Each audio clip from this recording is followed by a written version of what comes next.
political competitions. And now what we are going to do is that to see whether this competition good for the country.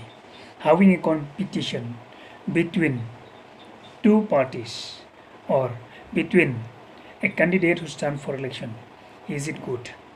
Okay, so we will see some point on this part. No, we could say no, not always. Okay, it can have some adverse effects. It can create disunity. It can divide localities and communities. You see, that competition. Suppose I, as Mr. A, as I told in the previous video also, stand for an election. Another person, let us call him Mr. B, stand for election, and from the same community, from the same tribe, from the same caste. Okay, two person from the same caste, from the same community. Okay, so is it between two of us from the same community divide our own community into pieces? That's why it is not always good. This competition is not always good. Okay, and leaders of different parties throw mud on other candidates and parties and level allegations against one another. See, the Congress can say that the BJP is not good. It divides the people of India. And the Congress can say that BJP based on Hinduism. Or whereas the BJP, for example, can blame the Congress. The Congress, they support the Muslim. Okay, so see, these parties, they throw mud each other.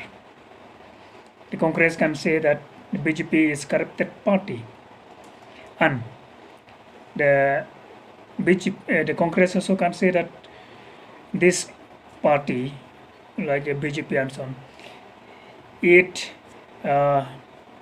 tortured the people of India based on religions. Okay. Next point.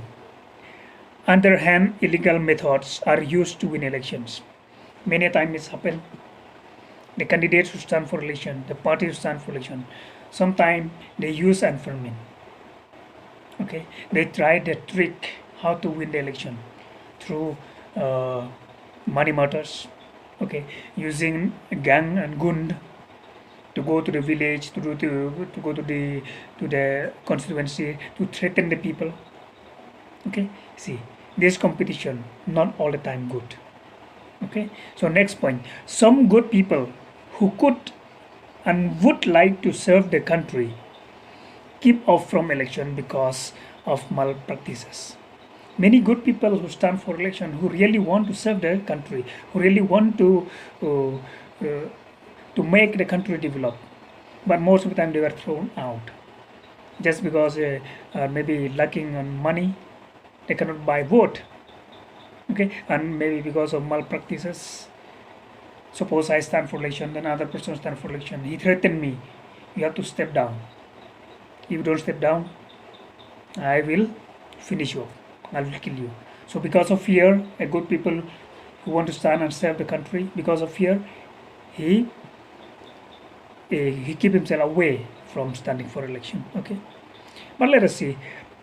You can say still, election and electorate competition act as an incentive to leaders and political parties.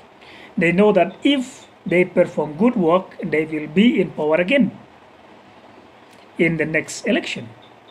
If they fail to satisfy the voters, people will reject them. In one way, it's good. See both sides of the same coin. There's a bad side of it. This competition, there is a bad side of it. There's a good side of it.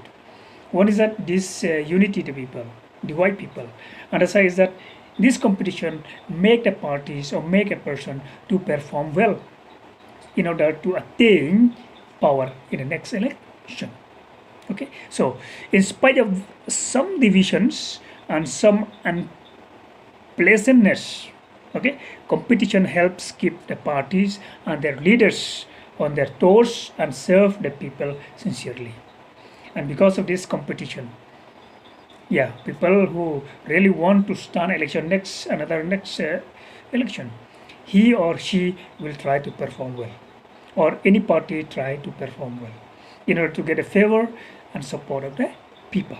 Okay, we can we could see now this competition, political competition, it has both sides, good side and bad side. Okay, we will stop this topic here and we'll proceed next with another topic.